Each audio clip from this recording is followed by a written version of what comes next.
going on, everybody? Daniel here, and welcome to my spoiler review for The Strain, Season 4, Episode 9, titled The Traitor. As usual, it takes me about 2 minutes to recap the episode, then give you my pros, cons, and final score. I really do appreciate you guys clicking on this video, and this is the calm before the storm. Many things happening here. Ephraim and Zach reunited. Can I trust Zach? Can we trust Zach? And as well, what are we going to do to finish off the Master? So it's the calm before the storm, man, before everything, all hell breaks loose. So very interesting things within this episode alone. Anyway, let's go. So we begin the episode with Zach being locked inside this room, and Ephraim comes in there, and they start talking about what's happened the past 9 months since Zach disappeared. And Zach's kind of basically being honest there. I'm here to spy. The Master sent me over here. You wanted me to spy on you, but I don't want to do it. I don't want to go back to the Master. Dad, love me, Dad. I did stuff wrong, Dad. Basically, the little shit.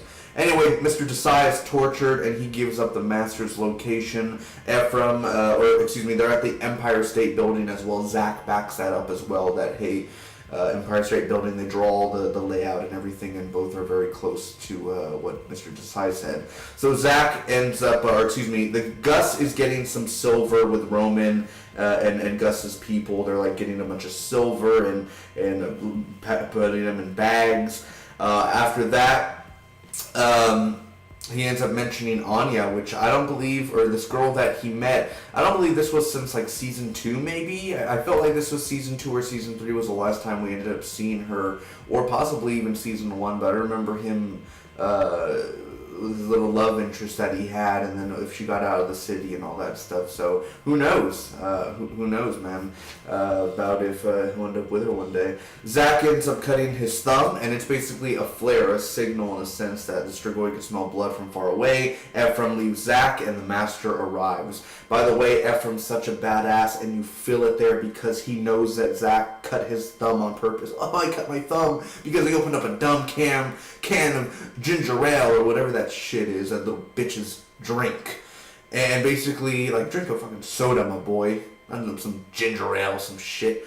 Anyway, he cuts his thumb, and they go into the room, and he's like, look at me with your eyes, you know, if you're gonna lie to me, or at least have the decency. And Ephraim, and I'm feeling the emotions. I don't feel bad for Zach. I feel bad for Ephraim.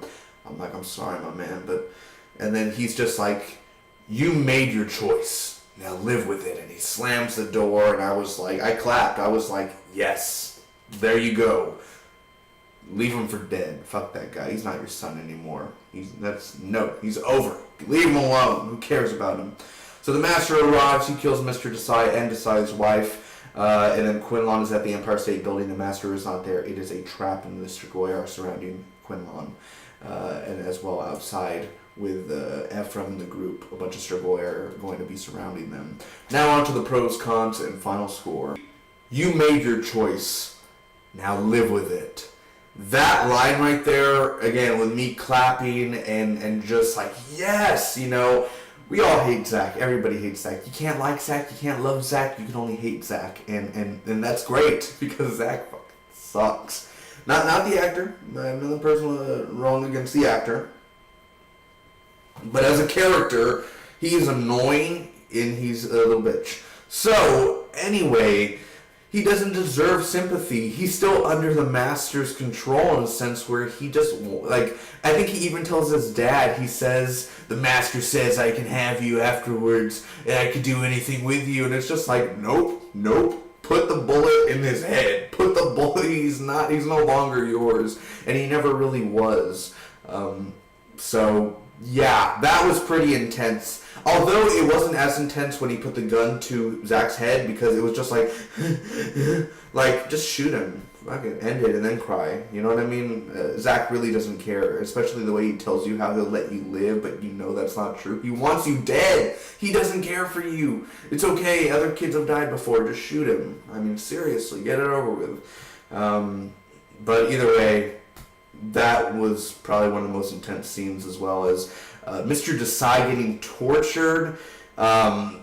It's fun because he's such a dick, and getting to see Fett and Dutch, and then Quinlan comes in and he's dragging Mr. Desai, and he's like, no, I'll tell you where it is. And After that, his wife's there, and with the master showing up, and we've already lost Alex, we've lost Gus's cousin, but now Desai gets his head slammed into the wall multiple times, his wife, her neck breaking, and then Zach being a bitch and basically saying he was giving up the location. It's like, no, you idiot, you gave him the location too.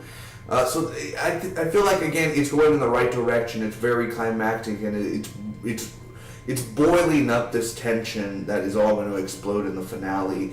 So those scenes I really enjoyed the most out of this episode. The only problem I actually have with this episode, in a sense, is it being slow with Gus. The whole Gus with the silver, I get it. I get the point of the scene. I do.